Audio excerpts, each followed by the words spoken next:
Hebrews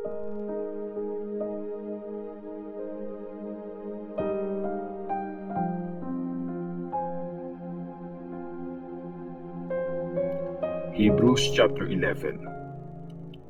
Faith. Faith. Ito yung pagiging sure sa mga inaasahan nating mangyayari at pagiging sigurado sa mga bagay kahit hindi pa nakikita. Dahil sa faith ng mga tao nung unang panahon, nasiyahan ang Diyos sa kanila. Dahil din sa faith, kaya alam nating na-create ang mundo gamit ang salita ng Diyos. Kaya create ang mga nakikita galing sa mga di nakikita. Dahil sa faith niya, nag-offer si Abel ng mga acceptable na sacrifice kaysa kay Cain. Kaya kinilala siyang matuwid kasi tinanggap mismo ng Diyos ang inoffer niya. Namatay na si Abel pero nagsasalita pa rin ang faith niya para sa kanya. Dahil sa faith ni Enoch, hindi siya namatay. Inakyat siya sa langit at hindi na nakita ang katawan niya kasi kinuha siya ng Diyos. Sabi sa scripture, bago siya kinuha, natuwa sa kanya ang Diyos. Kung walang faith ang isang tao, imposibleng matuwa ang Diyos sa kanya. Kasi kung sino man ang lalapit sa Diyos, dapat maniwala siyang may Diyos at binibigyan ng reward ng Diyos yung lumalapit sa kanya. Dahil sa faith, pinakinggan ni Noah ang warning ng Diyos tungkol sa future na hindi pa niya nakikita. Sinunod niya ang Diyos at gumawa siya ng barko para maligtas siya at ang buong pamilya niya. Dahil dito, hinusgahan ang mundo at kinilala si Noah na matuwid dahil sa faith niya. Dahil sa faith, sumunod si Abraham nung pinapunta siya ng Diyos sa lugar na pinangako sa kanya. Iniwan niya ang bansa niya kahit hindi niya alam kung saan siya pupunta. Dahil sa faith niya, namuhay siya na isang dayo sa lupang pinangako ng Diyos sa kanya. Sa tent siya tumira, gaya ni na Isaac at Jacob na tumanggap din ng kaparehong pangako sa Diyos. Hinihintay kasi ni Abraham yung city na matatag ang pundasyon at ang Diyos mismo ang nag-design at nagtayo. Dahil sa faith, nagkaanak si Abraham kahit matanda na siya at hindi kaya magkaanak ni Sarah. Kasi nagtitiwala siyang tutuparin ng Diyos ang pinangako niya. Kaya kahit parang patay na si Abraham, sa kanya nanggaling ang lahing kasing dami ng stars sa langit at ng di mabilang na buhangin sa tabing dagat. Lahat ng mga taong ito, namatay sila na may faith. Hindi nila natanggap yung mga pinangako ng Diyos. Masaya na sila kahit nakita lang nila sa malayo ang mga yon. Tanggap nila na mga dayo lang sila at hindi sila taga rito sa mundo. Pag ganyan magsalita ang mga tao, malinaw na naghahanap pa sila ng sarili nilang bansa. Kung yung bansang iniwan nila ang iniisip nila, bumalik na sana sila doon. Pero yung bansang mas maganda ang talagang gusto nila. Yung bansang nasa langit. Kaya hindi kinakahiya ng Diyos na tawagin siyang Diyos nila kasi naghanda siya ng city para sa kanila.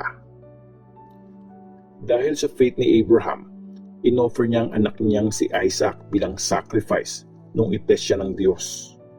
Kay Abraham nag-promise ang Diyos, pero handa siyang i-offer ang nag-iisang anak niya bilang sacrifice. Sinabi sa kanya ng Diyos, "Manggagaling kay Isaac ang lahing pinangako ko sa iyo." Naniwala si Abraham na kayang buhayin ng Diyos ang namatay na. Kaya masasabi ding naibalik nga si Isaac sa kanya mula sa kamatayan.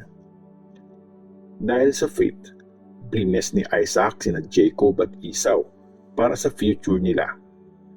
Dahil din sa faith, blines ni Jacob ang bawat anak ni Joseph bago siya namatay. Sinamba niya ang Diyos habang nakakapit siya sa tungkod niya.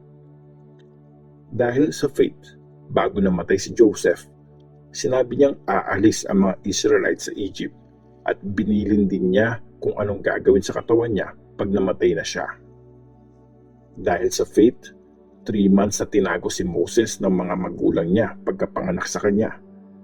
Nakita nilang maganda siyang bata at hindi sila natakot na wag sundin ang utos ng hari. Dahil sa faith, nung malaki na si Moses, hindi siya pumayag na tawagin siyang anak ng prinsesa ng Egypt.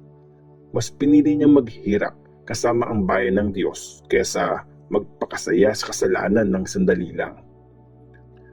Para kay Moses, mas malaki ang pakinabang kung maghirap man siya para sa Mesaya kaysa sa lahat ng kayamanan ng Egypt kasi nakafocus siya sa reward sa future. Dahil din sa faith, nagawang iwan ni Moses ang Egypt. Hindi siya natakot sa galit ng hari. Nagpursige siya kasi parang nakita niya ang Diyos na invisible pa. Dahil sa faith niya, tinatag niya ang Passover at inutos niyang wisikan ng dugo ang mga pintuan para hindi patayin ng angel of death ang mga pangalan na lalaki ng mga Israelites. Dahil sa faith ng mga Israelites, nakatawid sila sa Red Sea na para lang silang lumalakad sa lupa. Pero nung sinubukan ng Egyptians na tumawid, nilamon sila ng dagat. Dahil din sa faith ng mga Israelites, gumuho ang pader ng Jericho after nila magmarcha ng 7 araw sa palibot nito.